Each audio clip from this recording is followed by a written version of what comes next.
Welcome into Survivor Analytics, the show that aims to find the perfect Survivor strategy. My name is Clyde. I am the true expert. And today we are covering episode 11 of Survivor 47, or as I like to call it, the episode that officially solidified Rachel as the person winning the game. With me today is a new guest, someone that's new to the Survivor Analytics cinematic universe, or what would that be? SACU. It's Uzi. Welcome on in, Uzi. Hello, hello, hello. I'm also a man of the people joining Jack, who's like the normal host. And when I say man of the people, that means I've only seen about like 3 seasons. So I'm like pretty much man of the people. Oh, okay. So you're actually a step ahead of me. One of the first questions I was going to ask you was, what is your history with the show? What have you seen so far? Well, I kind of just started like with you, right? Like we go to school together. So I asked you, hey, we watch Bachelor together. So I was like, it's kind of like Bachelor time. It's like downtime. Can I watch Survivor? How is it? And you go like, yeah, let's start. And so that's kind of where I started. So I watched 45, watched 46. I'm watching 47 right now. And I think I'm also watching Philippines on the side. Oh, okay, nice. So how have you felt about 47 so far? How does it stack up to the other seasons that you've seen? I honestly love it. I feel like I know like people have gripes about like the new Survivor. They're like old Survivor back. They want like the longer shows, not enough journeys. But honestly, this season, one, the cast is amazing. I really like everybody. I feel like it's one of the few times where I was looking at the show and I was like, okay, there was no clear winner until like maybe like a couple episodes, right? Like, like last episode and this episode. There's good villains, there's bad villains. There's like people you want to hate, but there's also people you want to love to hate, right? So I feel like overall, this has been a pretty good season, all things considered. And with those people you love and people you love to hate, who do you feel like you're rooting for as you're watching the show now? I know who you were rooting for before this week. So if I root for you, that means it's bad news for you. So I was rooting for Saul, he went out. I was rooting for Kyle, he went out. Now I'm just like I don't want to root for anyone because I know they're going out the next episode. Unless I root for Rachel. As far as like people I love to hate, it would be like Genevieve. I feel like like she's like a pretty good villain, but she took on my main man Soul, and I'm not a big fan about that.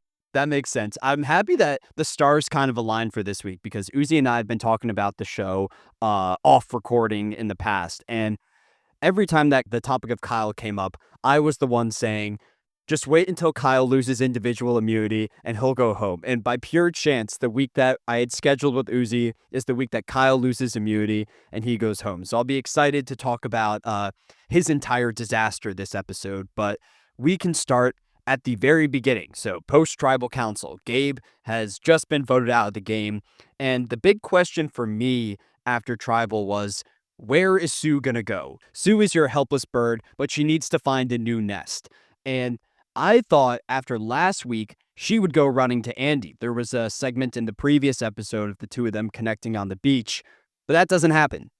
Instead, she goes back to Caroline and they solidify an alliance. So I want to kind of get your thoughts here on this move from Sue's perspective. Is it good for her to go back to Caroline, even though she checked off the move to vote out Gabe? I mean, at this point, right, like, you kinda get betrayed by your number one who takes out your other number one, so you kinda don't have anywhere to go. You kinda, like, just cling on to any person that's giving you, like, an olive branch, and that's what Caroline did. Caroline said, "Hey, I'm still your number one, but, like, I don't wanna go with Gabe to final 3." Sue kinda believes it because I feel like Sue just plays an emotional game. You see it later on in the episode, you've seen it all throughout the whole season. She hates Kyle for one reason only. He voted for her at one tribal council. That was it. So she plays a very emotional game, and I feel like all things considered, she just takes her first olive branch, and I understand that. I mean, you kind of like feel like you're alone, and in that moment, Caroline was like, "Hey, no worries, we're so good," and I feel like like, it makes sense. She doesn't want to like she trusts one person, she can just continue trusting them. Yeah. And I love what you said about Sue playing an emotional game because last week we hear Andy describe Sue as an easy beat. And that's how we get the entire montage of her trashing on Kyle. But I feel like this was the week that really put the nail in the coffin for Sue because you can make the argument last week that, hey, Andy might not have the best pulse on the game. He might not be able to read the perceptions of the jury too well. Maybe Sue is a big jury threat. And then this week, when Genevieve goes in confessional and she describes Sue as an easy beat, that's a sign that she's probably not going to win this thing. I think there might be a seat waiting for Sue in the final tribal, along with 0 votes to go with it. I honestly agree with that, and we kinda, like I think the whole Survivor community was kinda looking at Andy and Sue as, like, the 0 vote finalists. They're kinda like the sheep that you bring along to the end, so you win. So we get confirmation that, like, all the tribesmates also see these 2 as just people who don't have a game and who they can easily beat out when they get to the FTC, right? Which is unfair, in my opinion, as an Andy supporter. I don't think Andy's game is nowhere near the level of Sue, because Sue at least has been left out of a vote and excluded from the Gabe boot. Andy's been a part of the vote at every single tribal council. Uh, so it's just weird to me. I feel like one theme that I've noticed for this season is that players get these reputations and the surrounding cast latches onto it. When Genevieve blindsides Saul at Final 10, everyone sees her as a threat now. But we're 2 weeks into Genevieve playing on the bottom. Like, Genevieve isn't this big threat that she might have been 2 weeks ago. I think people are locked into that perspective on Genevieve, and they feel the same way about Andy, where Andy blew up in the premiere at that first challenge, and ever since then, no one really respects him. I think it's unfair, but I'm definitely biased when it comes to the entire Andy saga. Focusing in on this conversation between Sue and Caroline, that's how we got here. Uh, we get the entire Caroline backstory. Before this week, I knew almost nothing about her. And this is the episode where she talks about how she had ADHD as a kid and how it's motivating her to not be a failure. And it's a really great story, but the fact that we're getting the Caroline backstory this late in the season is a major red flag. I do think she has the resume to potentially win if she sits at the end, but I'm just seeing it less and less. Like, how do you feel about Caroline's edit up until this point?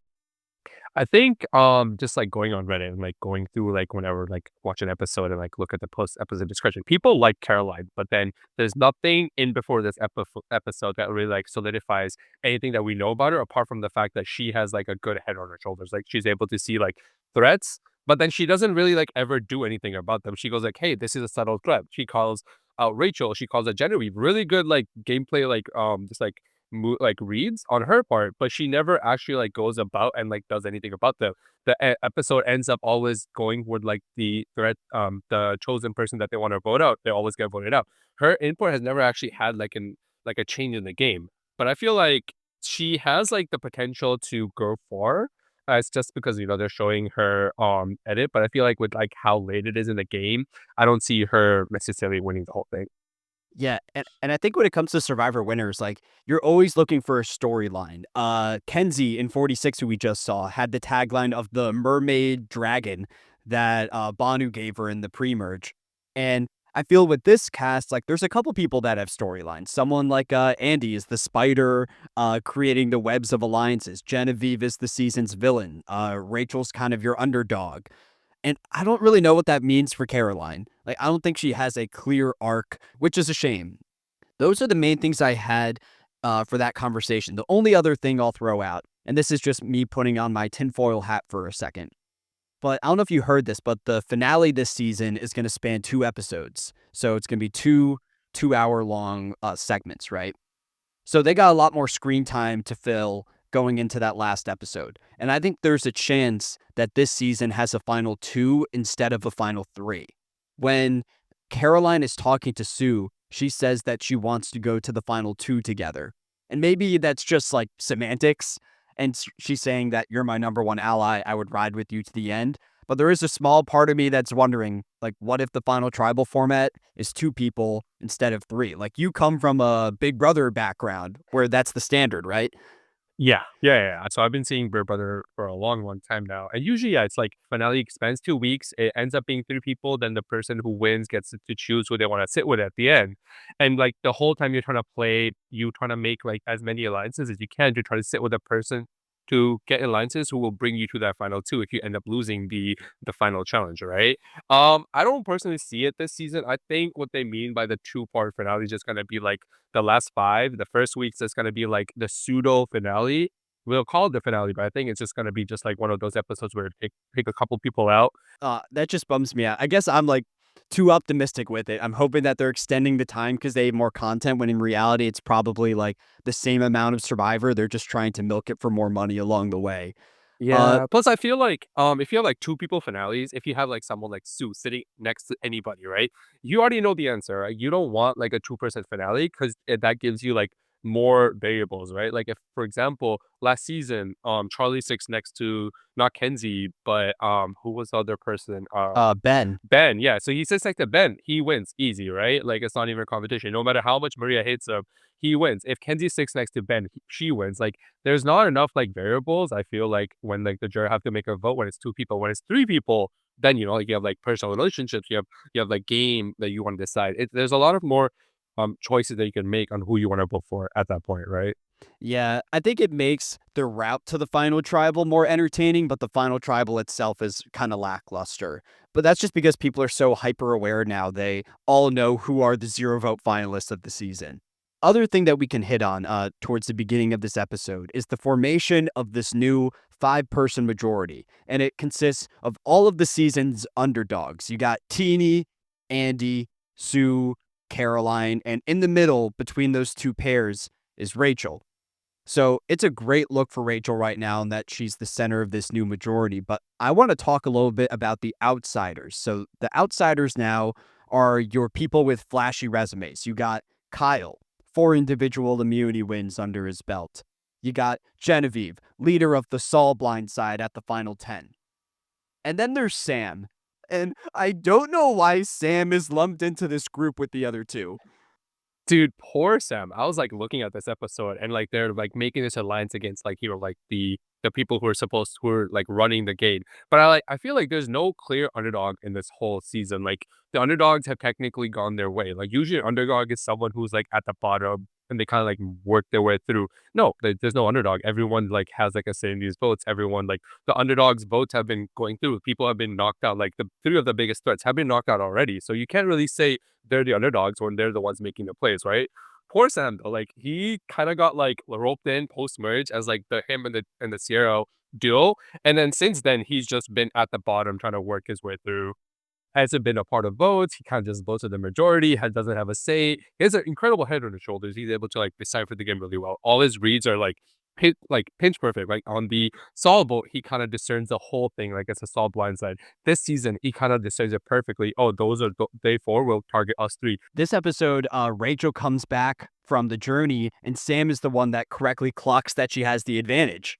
Yeah, yeah, I had that, in my notes, like, Sam correctly goes, "Yeah, if I won, I would also be telling everyone I didn't win," right? So, I feel like, he has a really good head on his shoulders. I just feel like the game around him changed that just kinda pushed him out, and he kinda just got left in no man's land for no apparent reason apart from the fact that he looks like a good candidate for, like, a charismatic, physical, good-looking guy who's generally supposed to do well in Survivor, generally, right? So do you think if Sam sits at the end, he beats anybody based on that reputation? Or do you think he has like all of the negatives of being a big threat without any of the positives? It has all the negatives without any of the positives. Honestly, I feel like if Sam goes to the end, why would you vote for Sam? He had like a really good like read, but apart from that, none of his plays worked. His like chance to turn the solvo to suit didn't pan out. Every time he's trying to like pit someone, they never work out. I feel like even now, like when they're thinking about the targets for the final 3, like out of the 3 outcasts, they never pitch Sam's name. They pitch Kyle, the challenge beast. They pitch Genevieve, who's like, like the subtle threat who keeps backstabbing everyone. No one actually says Sam's name in any of these like scenarios. Like I feel like he will get to that point where they will take out Kyle, Genevieve, and they'll go like, oh, maybe we should like target each other now. So I feel like he's just gonna get like Oh. scapegoated into being like the Q of the season where they're like, yeah, we'll take out Sam, and then essentially just kind of turn on each other before they even get to that point. And I will say, like, the one positive for Sam looking forward is I refuse to believe that he would be a zero vote finalist because Sierra is on the jury. Like, he's got at least one jury vote on lock, which you can't really say about some of these other players. So we hinted at this earlier, but now we can talk about it more in depth. The journey. A boat rolls up to the beach, and players need to select one amidst themselves to go on this journey, and production includes rocks with the invitation in case they can't reach a unanimous decision. So I'm kind of more of an old school viewer when it comes to these things. So I want you to kind of take the floor here and talk about your perspective on journeys and these kind of gimmicks because just about every season that you've seen has these twists in it. I feel like, all right, so the journeys that kind of give you no like player agency, like the players aren't able to choose, I don't like them. Like I feel like the players should be able to choose between losing a vote and the advantage. Now, I don't think like I understand like old era people hate that like people lose their votes. But I feel like if it's your choice, if you want the advantage over losing your vote, that's part of the game. But essentially like just forcing it on you is not a good look. But this time, I mean, they chose it. Like they knew, like going into it, they'll probably lose their vote. They know that, like if they're making that choice, if they're putting the hat in the ring, that's why, like I think everyone apart from Rachel, Jen, and Sam chose not to go in because they know, hey, there's probably we lose our vote, and right now we need our vote, right?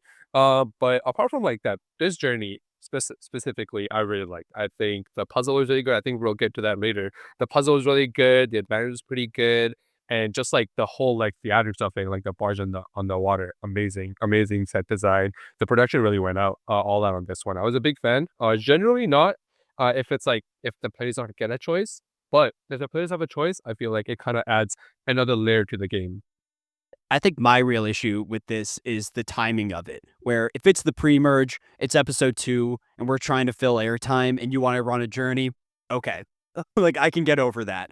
But we're at the final 8 now, and this is a situation where every player's vote is so important, and throwing a gimmick in like this, you're either removing someone's agency or putting a very powerful advantage into the game through somewhat luck-based circumstances, because just the opportunity to go on the journey hinges on chance and whether or not you pull the right rock. So I feel like for me, when I look at Survivor at large, like the most memorable moments of the show aren't those that like hinge on these production infused gimmicks. Like people remember, to give you an example of something that you've seen, people remember the Liz freak out at Q at that reward. That's not because production inserted an advantage to the game. It's because these two people got to know each other and there was a conflict that built up over time. And I think when we're constantly dedicating time in the episode to these gimmicks, you're losing the personality of the contestants, one. And two, you're encouraging more conservative gameplay.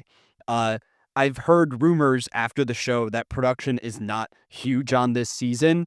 And my prediction moving forward is that this new 5-person alliance just sticks together and knocks off those people on the bottom, which isn't bad.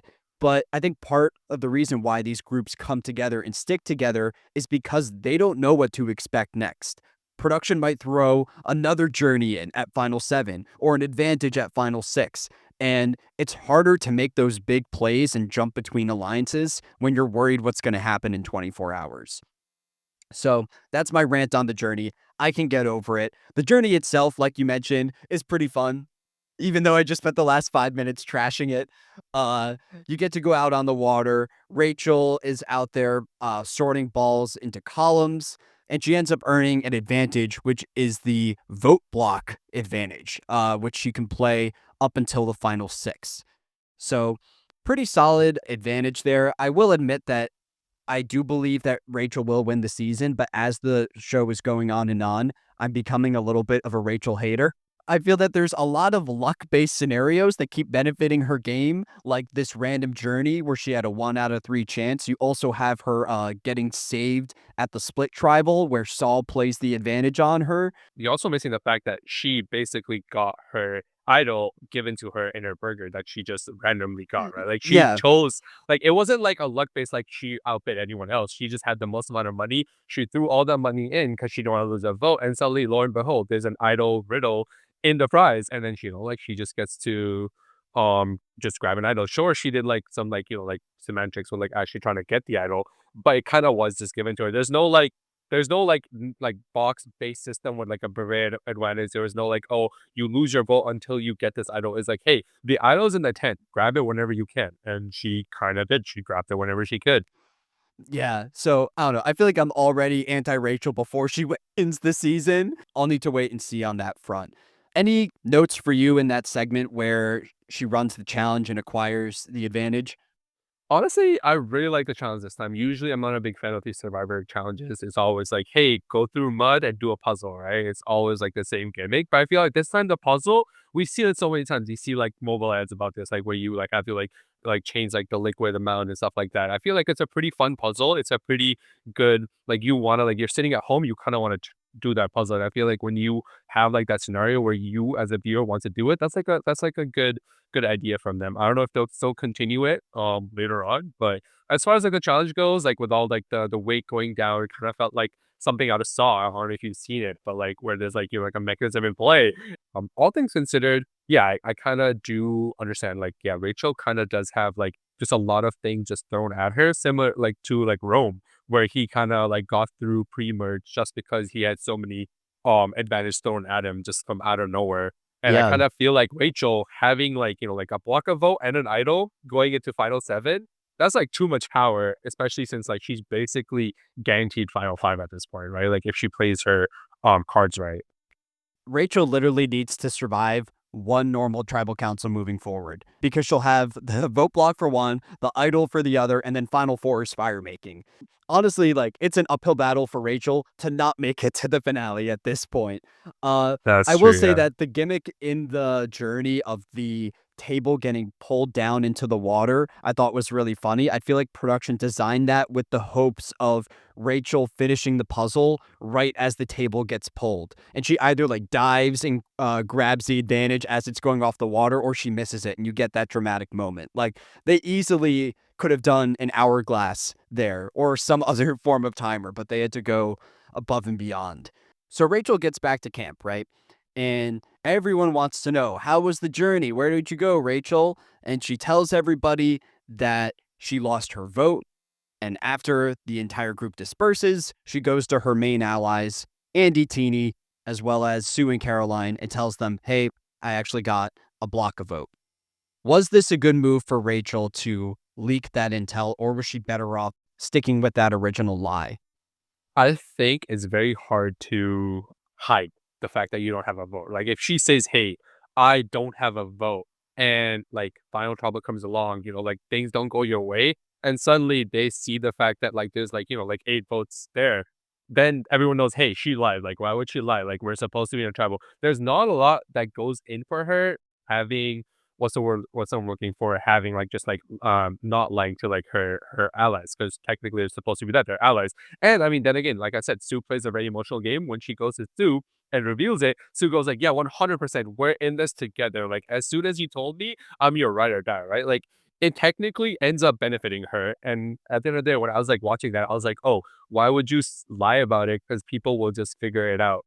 I feel like lying there doesn't really like do much. And she also like still has like the idol that she's hidden from everybody. So I feel like that's the thing you Yeah, hide. you don't need to have two secrets. Yeah, the advantage is like whatever. Like it's block a vote, they will just use it on like one of the like the outliers and call it a day, right? Like it's not that big of a play, but the idol is what she's trying to keep in her pocket. I feel that's like kind of like her win con to winning the season. Yeah. I wonder if it would have been better for her to share it with only two people in that alliance as opposed to all the other four. Like, if she only told Sue and Caroline, that could be her way of saying, once we get down to five, like, this is my core three. I don't know if Caroline would be fully on board with that, but I do like what you said on how that idol is kind of her secret weapon. She doesn't need to have two of them, even though she probably could have gotten in away with it this week based on the way the votes turned out. I can't really blame her in the grand scheme of things because this alliance of five just came together that day. So I also would have my reservations on trying to keep it a secret and have everyone work according to the original plan. But I do think that Rachel will be using this potentially next week to take out someone like Sam or Genevieve. It's either next week or the new week after. And if they're going for like the outliers, those are the two like Jen and Sam that most probably will get used for. Which I mean, at the end of the thing, at the end of the day, it's not really being used for much. I feel like all the advantages this season, apart from the one that Rome used, have been pretty hit or miss. People just use them to get like that target off their back, right? Like they haven't Yeah, been used for the gameplay side of things. They've just been thrown out because it's kind of like just a target. They just want to use it as soon as they can. I feel like in 46, the storyline was don't get voted out with an idol in your pocket because it happened, I think, 4 episodes in a row. And then in 47, players went on and said, the second I get immunity, I'm playing it right away. And now it's kind of the opposite issue where it's serving more like an immunity necklace and you lose the element of surprise in its entirety. On the topic of Genevieve, we hinted at this earlier, but Genevieve makes a pitch to Rachel to knock out those bottom feeders, and we already hit on who they were. It's Sue and Andy. Sue, we buy into, but I think we probably differ on the outlook on Andy. Like, do you think Andy is zero vote finalist material, or do you think he has more respect than Genevieve might be giving him?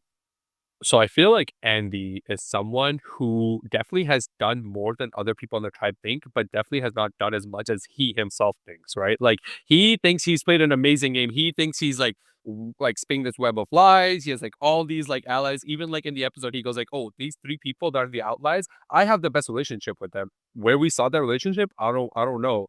But he thinks he's playing like this like really masterful game, but he's not. But he also is not playing like a zero vote finals game that like a lot of these trite people think just because they're like kind of like saw their first episode. They're like, well, this is it. This is this guy. He kind of just freaked out day one and he can handle Survivor, right? He has like a good head on like what to do. He just doesn't know how to do it. And I feel like that's kind of like how it goes. I'll touch on like when we go to tribal where he like makes this comment about like, oh, like I like everybody. And I feel like now he's at that point where he feels like people don't respect his game. So he's trying to like force it on people like, hey, this is all I've done. Like I think he's gonna try too hard. He's gonna show too much of himself. He's gonna fly too close to the sun, and that's gonna burn him.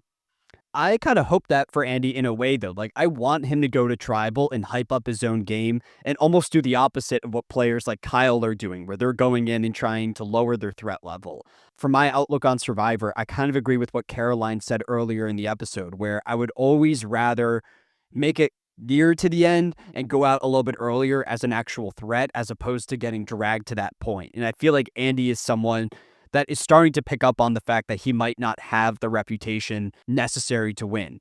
With that said, I still feel like there's a handful of people on this cast that Andy straight up beats in a jury vote. Easily. I Yeah. don't think it's like a complete zero chance for him, but I will continue to be rooting for him every week moving forward because I don't see him as the GOAT that the rest of the cast does. And just to touch back on like Jen and their conversation, I feel like Jen definitely did not pick the right person to make that whole spiel about she knows she's at the bottom. She picks Rachel. Rachel, who currently is pretty good ties with Andy, even if Jen doesn't know that. I feel like Jen is playing too much of like a forceful game. If you start throwing people's names out, it can get back to those people pretty quickly. It's 8 people. These people Yeah. like we've been shown like there's been 3 blindsides in the past 3 episodes, right? Like all 3 jury members did not know they were going out. Maybe Saul knew, but that was like maybe like last minute decisions. Like he found out just because Sam was like, I'm gonna throw all this into the haywire and like fuck shit up, right? But apart from that, like every jury member did not know they were going out until like right at the last moment. So I feel like people love narking on this season. They love like telling everyone else, and you just don't want to keep throwing people's names out because then you're just making those people come after you. And that's what happened. Like it got back to Andy. Andy got pretty mad. He set his eyes on Genevieve. Rachel already has her eyes on Genevieve. And I feel like Jen only got through on this season just because on this episode, just because people saw Kyla as like this massive physical threat. So I feel like her play that like her trying to like weasel her way out of like this like outlier situation did not work out for her at all. And I think that aggressive play style also shows like a lack of self awareness in a way, where the entire reason why Genevieve's name is on the board is because she's this strategic mastermind. And if she wants to deviate from that perception, she needs to just kind of take a back seat and follow other people's plans for a couple rounds. You can make the same argument with Kyle, in that once he won a couple immunities, he needed to just sit back and throw a couple to give other people a chance. So I feel like I agree with you that Genevieve needs to take a chill pill, not cause any big waves in the ocean for now. That way she has that opportunity to peak later. I'm good to go the immunity challenge if you are. Yeah, perfectly fine.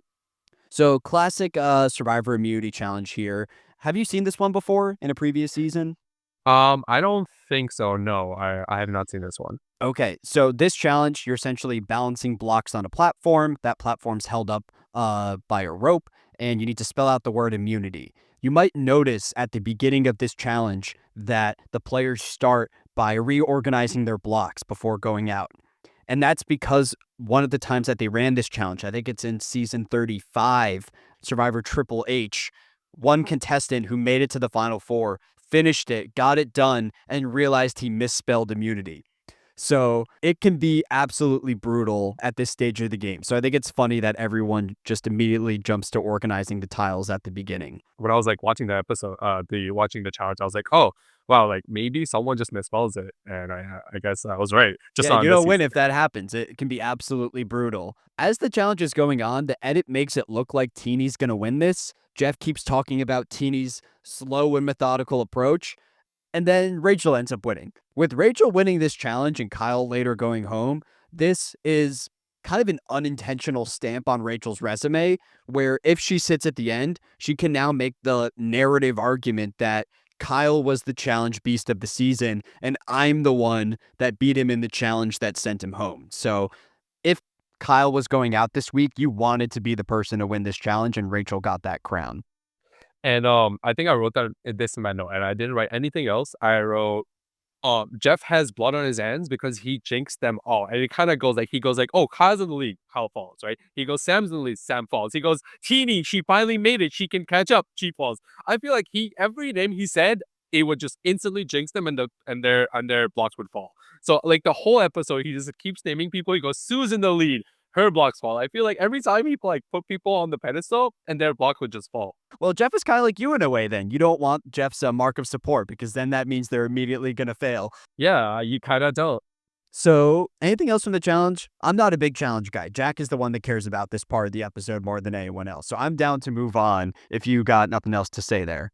I will say like the challenge does look like easy if you like think about it, but then when I was like looking at there, they kind of like you would naturally assume like you kind of hold like the rope taut. So like like you kind of like don't move it, but like a lot of like the times they were holding it taut would just fall over.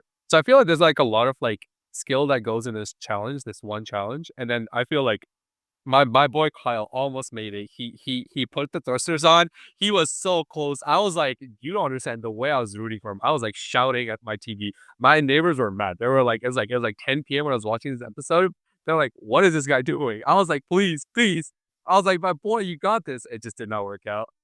Well, if Kyle was going to lose an immunity, I feel like it would be this kind of challenge. I think if you look back at the challenges that Kyle won in the past, it's a lot of endurance ones. I know there's the one where he's on the balance beam. There's the other where he's holding up the bucket of water. Like if it's just a sit in one spot and test your strength and motivation kind of challenge, Kyle succeeds. But this was more of like a slow and methodical approach. So good for Rachel. Happy for her. A well-deserved win. And then we get post challenge, where the two names circulating around camp are Kyle and Genevieve. Kyle, the challenge beast, Genevieve, the strategic mastermind. I want to talk about the Andy perspective here because that's why people tune into the podcast. Like you mentioned, he pulls out the calculator and says that Kyle has a 50% chance at winning any individual immunity challenge. So if he were to win 4 in a row, that's 1 out of 16, or about like 6.25% chance. And no one believes him. It's because it's factually wrong. Like after the episode, I was like, let me actually like look what he's thinking, right? And he goes, yeah, at least like a 50% chance every time. But he's only counting the ones that he's won. Now, if he wins like one more, then the odds change. Then he wins another one, the odds change. And so I'm like, hey, you're the probability guy. It doesn't take like you don't need to spin out this number. Like you don't need to say 6 points. You can just like explain it. But like, let's be honest here. Even to like just like a basic math newbie that I am, I was like, this doesn't make any sense. Carolyn also clocked it. As soon as we see her confession, she's like, I don't buy it.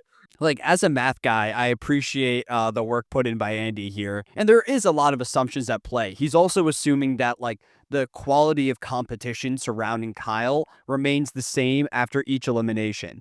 You're also assuming that Kyle has a 50% chance, regardless of the number of players left in the game. And when there's fewer people, he probably has a higher chance, right? And when you look at the times Kyle lost immunity on this season, one of those losses came to Gabe, who isn't even in the game anymore. So that 50% could be conflated. I feel like he's talking about 50%, right? Like 50%, he's kind of going like the heads or tails route. But we know with heads or tails, it's always 50%. No matter if you like get a heads, there's just a lot of probability problems coming into play. We don't have to talk about them, but I was just like, Andy, you're trying to cook, but it's just not working. At the same time, though, I do agree with Andy's read. I think it's a better move to take out Genevieve here over Kyle, because I agree with Andy's assessment of Kyle. He's going to go onto the show. He's going to win immunities. He's going to be a nice guy. He'll talk about his family and give motivational speeches when Jeff puts the necklace on him. That's all great. But I don't know if Kyle's like a serious long-term jury threat. He's a threat in the sense that he could take up a seat from you, but who does Kyle have on the jury that's really campaigning for him? Gabe likes him.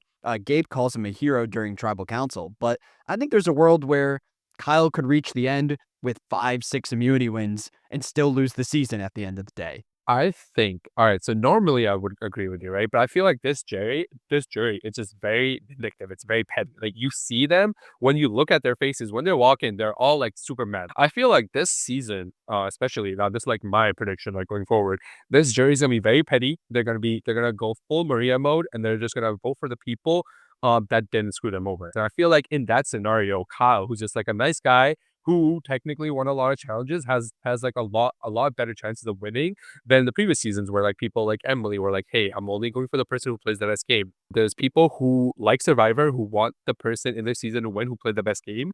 But I feel like this season, it's very much like, hey, you screwed me over. I'm not voting for you. And I feel like that's kind of where this jury is going to land. Yeah, so the field naturally just kind of plays to Kyle's Yeah. like passivity in the game. I also agree with Andy's take that Genevieve is a bigger risk to disrupting that alliance than Kyle. Like, I don't see a world where Kyle weasels his way into that group of 5 and causes them to split up, whereas I could see that happening with Genevieve. Oh, 100%. Kyle lost a vote. He just went and sat on the hammock and he just gloomed around. He said he's gonna try to play the game, and then we see zero conversations being had. I think the most I saw Kyle trying to save his backside doing that vote was at Tribal. When everyone already knows what they're voting for. He's not gonna switch votes at Tribal. I love the guy, but like if you need to play the game, you gotta do it before Tribal. You can't go to Tribal and be like, hey guys, maybe keep me around. I'm not that big a threat. And 100%, yeah, they should definitely be voting for Genevieve at this point. Genevieve has consistently showed she's good at social games. She's always at like has like a good read on the game. She's always able to like look at the people who need to be targeted. And so if you're like talking about like the best player to take out who could win at the end of the season, that's Genevieve at this point. No one else has like a better resume than her. It's interesting too because I feel like Genevieve is well connected from a strategic perspective, at least earlier in the season. She had many avenues. But a lot of her edit focuses on her refusal to connect with people anymore. She talks about how the Keyshawn blind side really hurt her on an emotional level, which I found surprising because there was nothing in the edit to hint at a friendship between Keyshawn and Genevieve, but I guess that existed at some point. So it feels like Genevieve is trying to separate herself personally from the rest of the cast. And that would potentially bite her in the butt if this jury is, like you said, a more petty, bitter collection of people. I'll be interested to see what happens with her moving forward. I'm definitely rooting for Genevieve on the season. I think it would be a mark of a great player to both have control in the early game, lose it, and then recover and still win. I just think it's such an uphill battle for her at this point. Anything else you want to hit on for the decision here between Genevieve and Kyle, or do you want to go to tribal council? I think we just like see like the other 5, like the majority 5 talking about the game. They're trying to talk about the votes. Andy and Rachel are leaning towards Genevieve. The other 3 are kind of being like, nah, we need to get a Kyle, right? Like that's where like the probability conversation comes up. And I feel like it's kind of like telling that fact that Caroline and Sue, who are supposed to be like on the outside, like they voted out Gabe. They're supposed to be on like the bottom tier of that 5% alliance. They're the ones who get their way. Like they're the ones who get their vote out. And I don't necessarily see how they were able to do that, right? Like you have Andy and Rachel who are supposedly in a better position, and Teeny who also does not like Genevieve, right? Like you have these 3 people who want to get Genevieve out, but suddenly it's Kyle that they vote for. I just never understood that point. Maybe it's the passion and social game of Sue stepping up and finally directing the vote onto her arch nemesis. I think she opens the episode saying that there's a new fuel inside of her motivating her to knock out Kyle. And she already hated Kyle beforehand. So maybe she was the main factor that, convinced everybody else. Then she goes, sits in the final tribal, takes credit for the Kyle blindside, reveals that she's not actually 40 years old, and boom, Sue is your winner of Survivor 47. If Sue pulls off the tsunami, I'm here for it. But I just I don't think that's how. You don't think the tsunami is as I don't think the destructive? tsunami. I don't think the tsunami's coming. It's a nothing burger tsunami, which I think she's gonna have her limelight this episode and then fade back into the bleachers after this Yeah, season. it's a tsunami warning for the entire island, and then you look outside and it's like a foot and a half tall wave that just crashes on the beach. Yeah, but it just passes by. You're like, oh, never happened, I guess. Going to tribal council, not a ton of highlights for me. Quick note, Saul returns with yet another vest, but this time with the shirt underneath. So when it's raining, Saul seems to be removing clothes, and when it's sunny outside, he's putting them on. So if we ever get like a torrential downpour in one of these tribals, who knows what Saul will roll up with. Look, I was one of the people who was super impressed with this fit last time. I think I almost broke my retainer. I was like, damn. But this time, I was like, I wasn't feeling it. I think he was trying to do too much of the colors. Sierra and Gabe, they look fine. I feel like Sierra comes in and she always like, I feel like she's always like trying to like look mean. Like she's always like looking off in the distance. I don't know if you notice it. Like whenever like they're talking in the appended jury, she's always like looking to the side and like looking mean, as if like the people that they're sitting there just like are like her mortal enemies. I don't necessarily like this part of tribal where like Jeff asks these questions trying to like coax like the answer out. And I feel like everyone's just trying to like tiptoe around it. It's a nothing burger. They vote how they want to vote at the end of the day.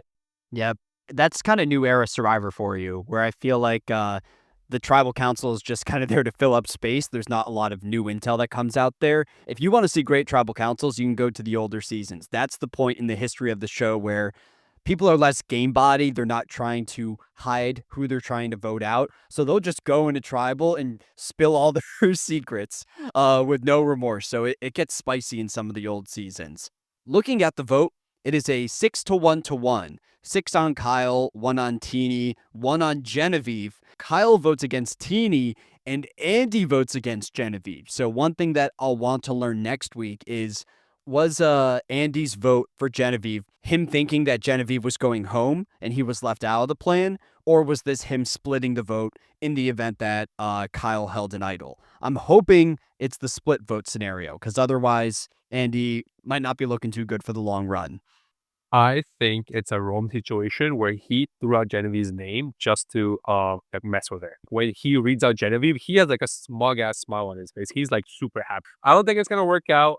I think he is trying very hard to bolster his position in the game. He's trying very hard to seem like a bigger threat, seem like not a sheep, not a zero vote finalist. And I think it probably will bite him in the butt sooner rather than later. But yeah, I think everyone voted Kyle. Sad to see my man go. I was surprised that even Sam was able to guess that it was a Kyle vote. I guess someone told him at the end, or he just made a good read. You were sad to see Kyle go. Would you want him to come back in a future season? Like, if you could pick someone from 47, is Kyle your top pick? Because you know who my top pick is. Your topic is Andy. Unfortunately, I don't think I can see another Andy episode, Andy season. My topic would probably be Saul, because I feel like the man just was at the bottom without like any like reasoning on himself. Like Rome got so many advantages and just picked Saul as like a person he wanted to bully. And then he kind of went to post merge, started like picking up steam, and then just got blindsided by one of his closest allies, right? Like I feel like Saul would probably be the one person I would want to see back. But Kyle, I like the guy, but he's very one note. He's very one dimensional. He's a nice guy. I like his sayings. I like when he says, "I'll keep it a buck 50." It's just a fun saying. I'm always like happy when he says it. But in the end, he's just a nice guy. He doesn't really provide much. He's not really in the edit, apart from when it's challenge time and everyone's like, "Oh, it's time to just patter on Kyle because he's winning again." But apart from that, no, yeah. Yeah, I think I'm good without a Kyle appearance. I have an epitaph for him that I can read out. It is R.I.P. Kyle. The Five Timers Club will remain closed. I'm pretty low on Kyle. I feel like people are going to walk away from this season and say, he's a great player. Did you see him in the challenges? And last week I gave a whole speech on why his 4 immunity wins are a little bit fraudulent. But I think Kyle's elimination here is entirely his own fault. I think he's responsible for skyrocketing his threat level by winning all of those immunities. I don't think that many of them were even necessary for his game, so he was just kind of flashing for no real reason. And then last week, when he won immunity, he voted out the single person in Gabe who could have worked as a shield for him. This week, more than any other one, Kyle wishes that Gabe was still around. That way, when he lost immunity, he could point at somebody else. I don't know. I don't think we'll see Kyle again, but I was Team Suenami from the very beginning. So I'm also excited for next week because I want to see Sue go back to camp and have a full party now that Kyle's out of the game. Oh, you should have seen Sue's face when Kyle's leaving. She has like this the most like just the most bitter look when he's like trying to like be nice to everyone. He's just like, get this guy out of here. She just looks away from him. I was just like, damn. It feels like he did so many worse things to her than he just like we're able to see because like she hates him way too much for Yeah, like just like this rivalry to be forming over like one vote in her name. and it's weird because I don't think Kyle feels the same way about Sue at all. Like, it's a very one-sided rivalry. I don't think Kyle knows Sue doesn't like him. I think it's just Sue that just hates him. And then he's just like, like sitting. I don't know if you've seen like the chill guy memes, that have been like circulating, but he's just like a chill guy on Survivor. and she's just like out to get him for no reason. See, I'm thinking that Kyle's at home now watching it with the family that he keeps it a buck 50 with, and he's finding out there that Sue doesn't like him. He's finding out a lot of things, I feel like. But we can go to winners and losers. Where do you want to start? I think you can start us off with some winners. Okay. Winner, I said it at the start of the podcast. It's Rachel. At this point, there seems to be a substantial gap for me between Rachel as like the number one contender in the cast and whoever you want to put at number two. I would probably still put Andy at number two, but that's just me being biased. But I think she's clearly the lead person to win the season. She's in the center of a majority alliance. She has an idol and a vote block right now. And it seems like every luck based event that could go Rachel's way does go Rachel's way. So I feel like fate is also on her side. Another luck based scenario that we didn't even talk about is that Rachel lost Annika in the pre-merge, and she was on the bottom of that tribe. If there was another tribal council for Gada, Rachel's potentially sent out of the game as an uneventful pre-merge boot. She's having a lot of things go her way, but she's making the best of those circumstances. Yeah, and I think that's the reason I kind of like shifted to you for the winners because I knew that like obviously Rich is the clear winner from this episode. She gets the advantage. She has an idol in her pocket. She's in this core five. She's good relations with the other side, Sue and Caroline. She has good relations with Andy and Teeny. My winner pick because I knew like Rachel's gonna be taken is Sue. Believe it or not, Oh, because wow. from this episode, because we're only talking about this episode, right? She gets her main target out without any fuss, right? College gets voted out unanimously. She is able to come back from a like a blindside situation into a 5% alliance. I don't know how she does it. She just bundles into that conversation where the three are talking about themselves, and they just like Caroline and Sue just kind of walk in and they're like, "Hey, kumbaya, let's just join hands and like vote these people out," right? So she goes from like potentially losing her number one to making up with her other number one, getting into this 5% alliance where she kind of just like doesn't need to like sully her hands, doesn't need to like target anyone, doesn't need to increase her threat level, and then she kind of just like it goes from one commanding position into the next. Think about it, like Sam lost Sierra and then has been at the bottom since. Yeah. Whereas Teeny, like lost all her number ones and then she just coasting through. But Sue somehow lost her number one and is still in like a good position. You see her in a majority yet again for I don't know how, but she keeps doing it.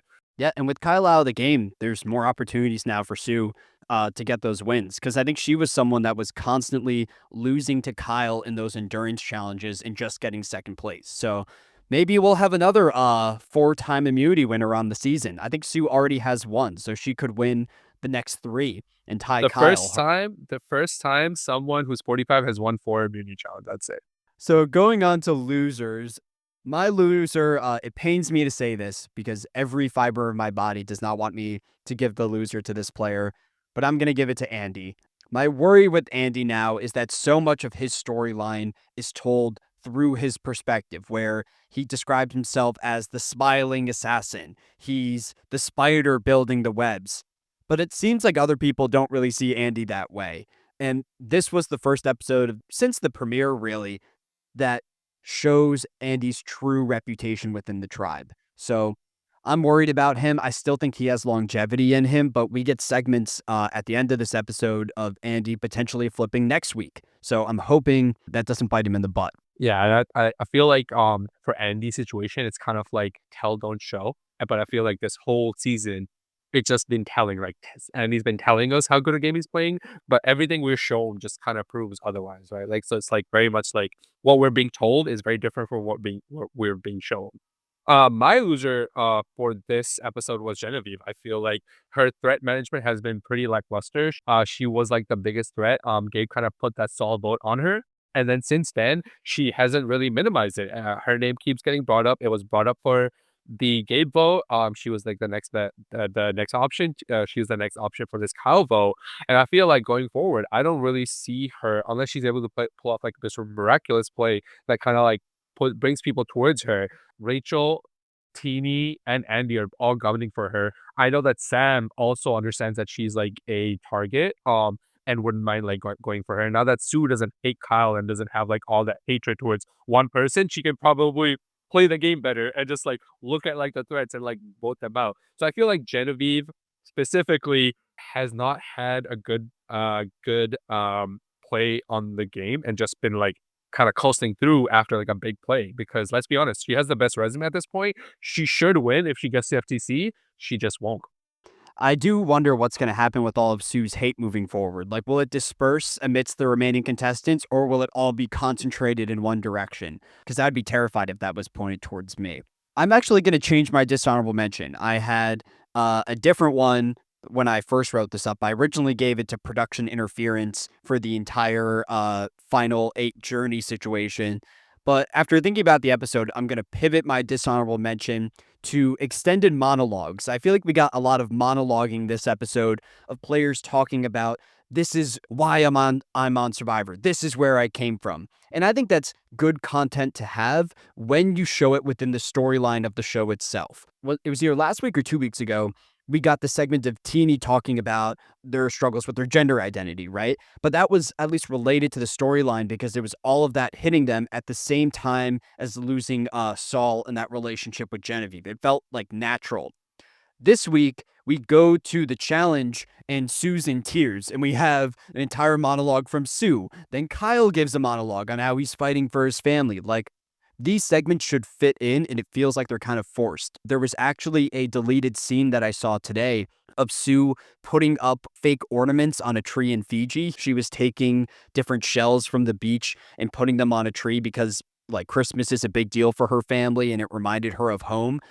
And at least that's like showing something, right? It's Sue doing something on the island for us to learn about her, as opposed to her just telling all of us this information in a confessional. So my dishonorable goes to long monologues, as I gave a long monologue. And I feel like this whole like all these like long monologues, we kind of have them in Bachelor where like you kind of want to throw it at like the Bachelor or Bachelorette as just to show that you're being vulnerable. But I feel like over here it's just very jarring. They just kind of throw it out of nowhere. Like you're just like watching the episode and suddenly just pivots to a monologue and you're like, okay, like when do we get back to the episode? They don't have like a good way of like kind of easing your way into it, like kind of setting us up. Me personally, I will try to give an honorable mention to Sam. I feel like no, I understand that like he hasn't really done a lot of the game, but I feel like with how he's been, he has a really good read on almost everything that happens on the game. But also like I feel like he has like managed his threat really well as opposed to Genevieve, where he like sure he doesn't have like that resume, but he's never like in the conversation for who they want to throw out. He's at the bottom, but I don't think I've ever seen in like the past like how many episodes post merge anyone ever saying Sam's name apart from when they were voting out Sam or Sierra, right? Since then, Yeah, he's always been like, oh, he's just a vote that they will vote for him. But I feel like maybe in the next couple episodes, he's kind of like starts making moves. He has a good read. So I feel like those start like playing into it. I feel like I know that he's always down for a switch up. And I feel like with like the 5% alliance, when they inevitably turn on each other, which is going to happen, it always happens right before they take out all the other targets. Like they always like wait until there's one person left. I feel like that'll be Sam before they turn on each other. I feel like Sam in that position is going to be perfect and try to like make some big moves. yeah. And maybe then at final 6, if Sam's around, you can get a reunion of the Gatas, of Andy, Rachel, and Sam coming together. So that'd be a cool full circle moment. But that's everything we got. Uzi, thank you so much for joining me this week. Do you have any parting messages or thoughts or ideas for the listeners? Um, no, I think just have a nice Thanksgiving, everybody. I hope everyone had a good nice Thanksgiving. And happy holidays. Yeah, happy holidays. And just to lock it in, I should have asked you this at the beginning, but do you have a winner pick for the season? Is yours also Rachel? Ah, that's Sue. I'm here for the tsunami. We got it on record. There you go. Our first Tsunami fan to join the podcast. Uzi, thank you again, and we'll catch you all next week.